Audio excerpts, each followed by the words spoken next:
Hi hello నమస్తే అందరికీ welcome to my channel ఘన స్టోరీస్ వరల్డ్. ఇప్పుడు మీరు చదవబోతున్నారు రొమాన్స్ కిల్లర్ ఎపిసోడ్ 5. ఇక స్టోరీలోకి వెళ్ళిపోదాం. విశ్వ, ఇక వెళ్దామా అంది సుహా రెడీ అయ్యి. హా బేబీ కమ్ అన్నాడు విశ్వ సుహా భుజం చుట్టూ చేతులు వేసి కిందకి తీసుకువెళ్ళాడు.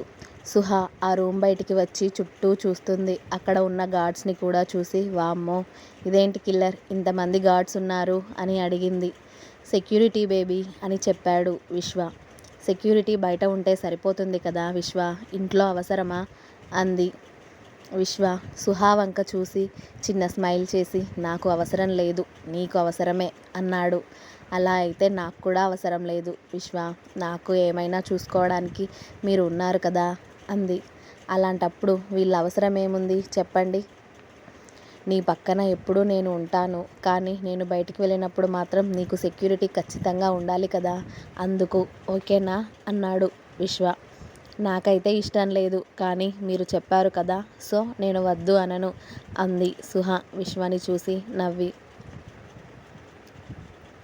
గుడ్ బేబీ అంటూ ఇద్దరు మాట్లాడుకుంటూ హాల్లోకి వచ్చారు.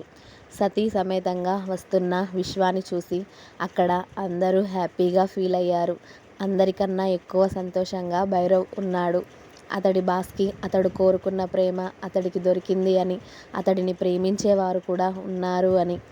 సుహా కిందికి వచ్చి ఆ ఇల్లు అంతా చూస్తూ ఉంది.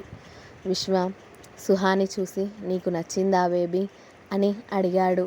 హా విశ్వ, చాలా నచ్చింది అంది సుహ. బట్ నాకు మాత్రం నువ్వు నేను మాత్రమే ఉండే ప్లేస్ అంటే ఇష్టం సుహ. ఓన్లీ యూ అండ్ మీ అంతే, ఇంకా వేరే ఎవరు ఉండని ప్లేస్కి నిన్ను ఎత్తుకెళ్ళిపోతాను అన్నాడు విశ్వ. విశ్వ మాటకి సుహ అందంగా సిగ్గుపడింది. హాల్లో సోఫాలో విశ్వ తల్లి తండ్రి ఇద్దరూ ఉండడంతో విశ్వ వాళ్ళ ముందరికి సుహాని తీసుకుని వెళ్ళాడు.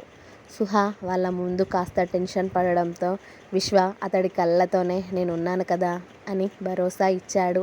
సుహ విశ్వ చేయి వదిలి అత్తా మామల ముందుకు వెళ్ళి వాళ్ళ ఇద్దరి కాళ్ళకి దండం పెట్టి పైకి లేచింది.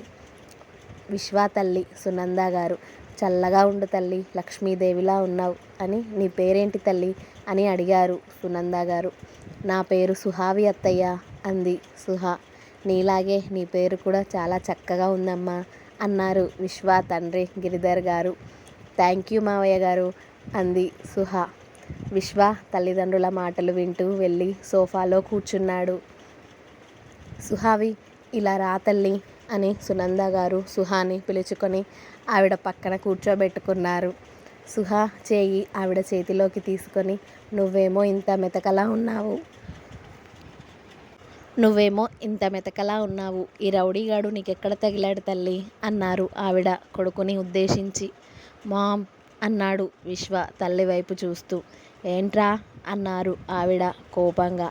నేను రౌడీని కాదు మమ్మీ అన్నాడు విశ్వ. అవునులే, రౌడీ లేవడు, నేను రౌడీ అని మెడలో బోర్డు వేసుకొని తిరగడరా, నువ్వు కూడా అంతే అన్నారు సునంద. నువ్వు ఎన్నన్నా నాకు వచ్చిన నష్టమేమీ లేదులే, కానీ నీ కోడలు ఎలా ఉందో చెప్పలేదు అన్నాడు విశ్వ. తనకేంటిరా, మహాలక్ష్మిలా చాలా చక్కగా ఉంది, కానీ నిన్ను ఎలా చేసుకుందో అని నాకు డౌట్ కొడుతుంది అన్నారు సునంద గారు. ఏ నీ కొడుక్కి ఏం తక్కువైందమ్మా అన్నాడు విశ్వ బేబీ. ఏం తక్కువ అని కాదులేరా, అన్నీ ఎక్కువేరా. కోపం, పొగరు, బలుపు, రౌడీజం, నన్ను ఎవడు ఏం చేయలేడు అన్న బలుపు, ఇవన్నీ మన దగ్గర చాలానే ఉన్నాయి కదా, అందుకే. నీ కోడలు అవన్నీ చూసే పడిపోయిందిలే గాని అన్నాడు విశ్వ. ఏంటి సుహావి, నీకు పెళ్లి చేసుకోవడానికి వేరే అబ్బాయిలే దొరకలేదా, పోయి ఈ డాన్ వెధవని చేసుకున్నావు అన్నారు ఆవిడ. అలా ఎవడైనా వచ్చినా వాడిని నేను లేపేస్తాను కదా అమ్మ, సో తనకి ఇంకో ఆప్షన్ లేదు అన్నాడు విశ్వ వాళ్ళ అమ్మ వంక చూస్తూ. ఛీ, సిగ్గులేదురా వెధవా నీకు, అన్ని మేనమామ బుద్ధులే, ఒక్కటి కూడా తక్కువ లేదు, ఆయన్ని చూసినట్టే ఉందిలే నిన్ను చూస్తూ ఉంటే అన్నారు ఆవిడ. హా, అప్పుడు మేము మా కెరీర్లో బిజీగా ఉండి నువ్వు మావయ్య దగ్గర చదువుకుంటాను అమ్మా అంటే పర్లేదులే, ఇక్కడ వాడితో మాకు టైం స్పెండ్ చేయడానికి కుదరడం లేదు కదా, అక్కడైనా మా అన్నయ్య ఉంటాడు అనుకొని నిన్ను ఆయన దగ్గరికి పంపిస్తే నువ్వు మమ్మల్ని పూర్తిగా మర్చిపోయి ఆయన వారసుడిగా ఆయన పనులను భుజాన వేసుకొని నువ్వు డాన్లా మారిపోయావు. అవన్నీ వదిలేసి మన ఆఫీస్లని చూసుకోమంటే మాత్రం నీకు కుదరదు కదా అన్నారు సునంద. నాకు మీ దగ్గర నుండి దొరకని ప్రేమ మావయ్య పంచారు అమ్మా. ఆయన ఉన్నన్ని రోజులు నాకు ఇది లేదు అని లోటు లేకుండా చేశారు. ఆయన నన్ను పెంచిన దానికి అయినా నేను ఆయన చేసే పనులు నేను చేయడంలో ఎలాంటి తప్పు లేదు అమ్మా అసలు అన్నాడు విశ్వ. సునంద, గిరిధర్ గారు ఇద్దరూ విశ్వ పుట్టాక వాళ్ళ బిజినెస్ని చూసుకునే క్రమంలో ఇంట్లో చాలా తక్కువగా ఉండేవారు, ఆఫీస్లో ఎక్కువగా ఉండేవారు. ఇక విశ్వ, ప్రణవ్ ఇద్దరూ కలిసి స్కూల్కి వెళ్ళి వచ్చేవారు. వాళ్ళ పని ఏదో వాళ్ళు చేసుకుంటూ ఉండేవారు. అలా విశ్వకి అస్సలు నచ్చేది కాదు. ఇక్కడ తనతో ఎవరూ ఉండడం లేదు అని సునంద గారి అన్నయ్య అయిన శేషు గారి దగ్గరికి వెళ్ళిపోయాడు. అతడు 5th క్లాస్ చదువుతున్నప్పుడే. శేషు గారిది కూడా ముంబైనే, కానీ కాస్త దూరంగా ఉండేవాళ్ళు వీళ్ళకి. శేషు గారు న్యూ మోడల్ వెపన్స్ని వేరే కంట్రీస్కి అమ్ముతూ ఉండేవారు. అలా ఆయన బిజినెస్ చేస్తున్న క్రమంలో చాలానే ఒడిదొడుకులు ఎదురయ్యాయి. ఆ బిజినెస్లో ఆయన నెంబర్ 1 స్థానంకి ఎదిగారు. శేషు గారికి ఆ క్రమంలోనే ఆయనకి శత్రువులు, మిత్రువులు అందరూ తయారయ్యారు. శేషు గారికి పెళ్ళి అవ్వలేదు. ఇక విశ్వ ఆయన దగ్గరికి వెళ్ళినప్పటి నుండి ఆయన కన్న కొడుకు కన్నా చాలా ప్రేమగా చూసుకునేవారు విశ్వని. విశ్వకి తల్లిదండ్రుల దగ్గర నుండి దొరకని ప్రేమ ఆయన దగ్గర నుండి అన్ని విధాలుగా లభించింది. విశ్వ స్కూల్ నుండి వచ్చాక శేషు గారు ఎక్కడికి వెళ్తే అక్కడికి విశ్వని తీసుకుని వెళ్ళేవారు. అందుకే విశ్వకి చిన్నప్పటి నుండే శేషు గారిని చూసి చూసి ఆయన బిజినెస్ ఎలా చేస్తున్నారో చూసి చిన్నప్పుడే ఆ మెలకువలు అన్నీ నేర్చేసుకున్నాడు.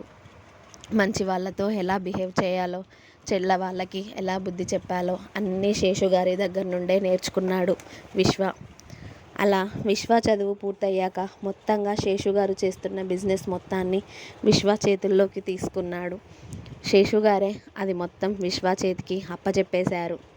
3 సంవత్సరాల క్రితం శేషు గారి ఆరోగ్యం బాగాలేక ఆయన చనిపోయారు.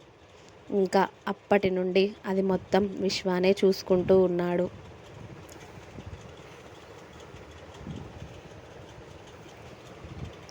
విశ్వతో మంచిగా బిజినెస్ చేయడానికి వస్తే ఓకే చేస్తాడు. అదే అతడిని తొక్కి అతనితో ఆటలు ఆడాలని చూస్తే వాడిని ప్రాణాలతో భూమిపై లేకుండా చేస్తాడు విశ్వ. ఇది ఇతడి తీరు.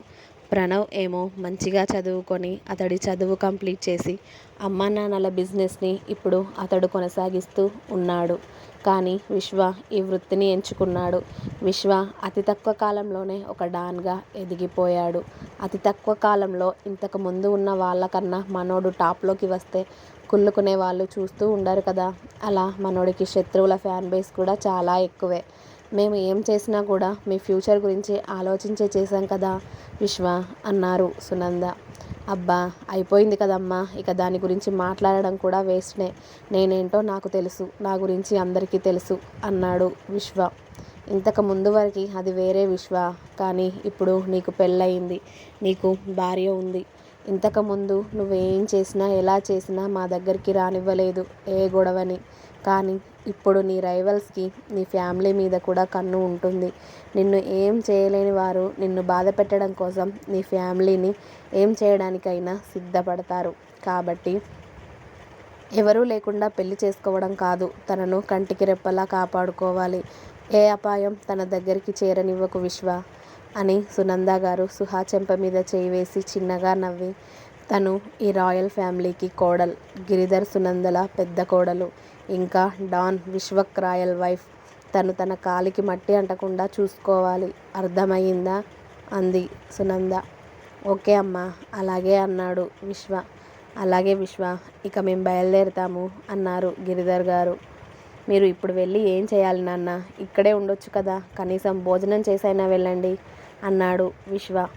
లేదు నాన్న, ఇవాళ అర్జెంట్ మీటింగ్ ఉంది, దానికి నేను మీ అమ్మ అటెండ్ అవ్వాలి అన్నారు ఆయన. ఏంటిది నాన్న, నేను చిన్నగా ఉన్నప్పుడు బిజినెస్ బిజినెస్ అంటూనే తిరిగేవారు. ఇప్పుడు మీకు ఈ వయసు వచ్చాక కూడా మళ్ళీ అలానే తిరుగుతున్నారు.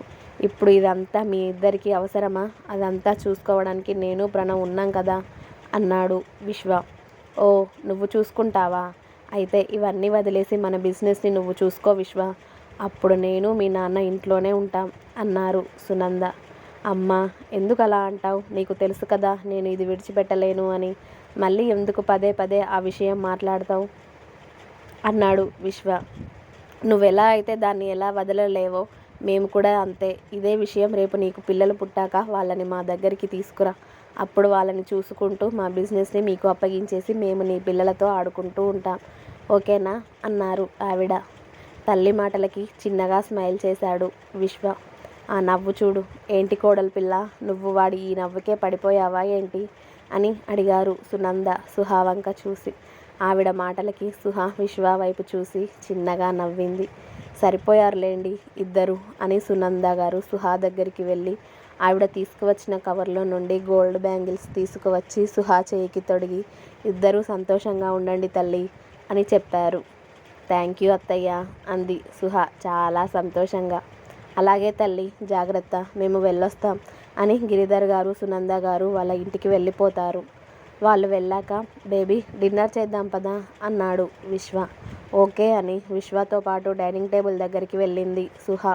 తను కూర్చున్నాక మెయిడ్స్ వచ్చి అన్నీ తనకి ఇష్టమైన ఐటమ్స్ వడ్డించడంతో సుహా విశ్వ వంక చూసింది. ఏంటి సుహా అన్నాడు విశ్వ. మీరు ఇవన్నీ గుర్తుపెట్టుకున్నారా అంది సుహా ఆశ్చర్యంగా. హా, నీకు ఏవేవి ఇష్టమో నాకు చాలానే గుర్తున్నాయి సుహా, నాతో పాటు అన్నాడు విశ్వ. ఇంకా ఉంది. నెక్స్ట్ పార్ట్ రేపు వస్తుంది. విశ్వ సుహా లవ్ స్టోరీ తెలుసుకోవాలి అని ఉందా మీకు? రేపటి వరకు వెయిట్ చేయండి. అయితే please subscribe my channel and like, comment, share. Please subscribe my channel Ghana stories world. Story నచ్చితే చిన్న లైక్ చేసి కామెంట్ చేయండి. అలాగే నా ఛానల్ని సబ్స్క్రైబ్ చేయండి. చాలామంది సబ్స్క్రైబ్ చేయకుండానే స్టోరీస్ చదువుతున్నారు. Please subscribe and thank you.